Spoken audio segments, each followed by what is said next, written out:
The chapter 243 of Jujutsu Kaisen has been released, and Gege Akutami has dropped a bomb that cannot be ignored. In this video, I'll be discussing what happens in this chapter, so let's dive into it while keeping spoilers in mind. Firstly, in chapters 241 and 242, Takaba and Kenjaku are engaged in a comedic showdown, indulging in trivial activities. Chapter 243 begins with Takaba and Kenjaku presenting a grand comedy show in front of a large audience. The reason for this is that Kenjaku was on the verge of losing, so he wanted to put on a final show, fulfilling Takaba's dream of performing a comedy show in front of a full house. While we get glimpses of their comedy, the crucial point is that Takaba starts crying as the comedy show is about to end. Takaba cried because this was his dream stag, and he didn't want this moment to end. He wanted to live it. However, as they say, every good thing comes to an end, and in any case, this entire experience was an illusion for Takaba, as it wasn't happening in reality.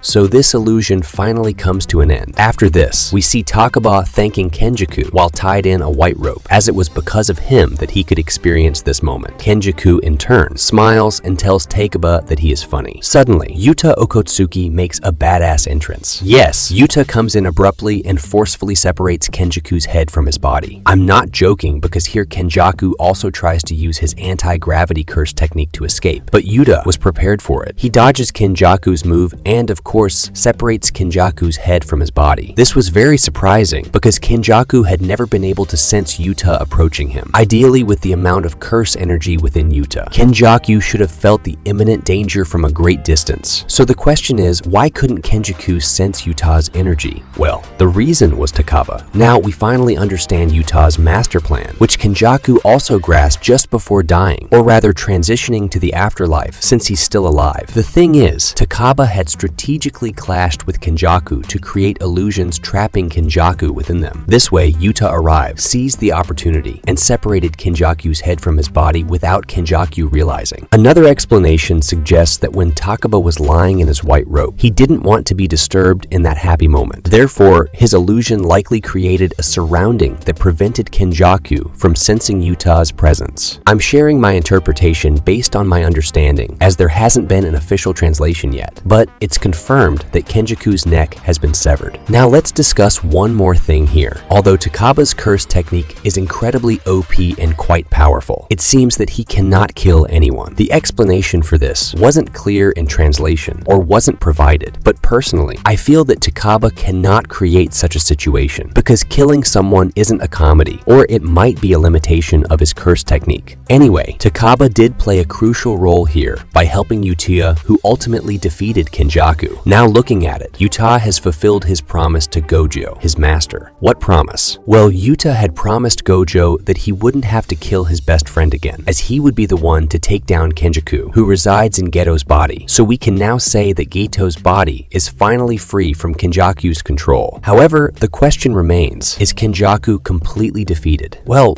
kind of, but not entirely. Kenjaku's curse technique involves transferring his brain into someone else's body. Although the neck has been severed, the brain may still be intact, allowing Kenjaku to return. In fact, in this chapter, Kenjaku mentions that it's a shame he was killed halfway, but his will is now inherited. So now, whose will is this? Who will inherit it? What will happen next with Kenjaku? Will he come back, or will Sukuna inherit his will? Can his brain be preserved so that his will can be inherited by someone else? Well, we don't have answers to any of these questions right now. But yes, one thing is confirmed, that Kenjaku is not in Geto's body anymore. Well, what you think? Let me know in the comments section. And thanks for watching this video. If you like this video, please give it a thumbs up and consider subscribing my channel for more awesome videos.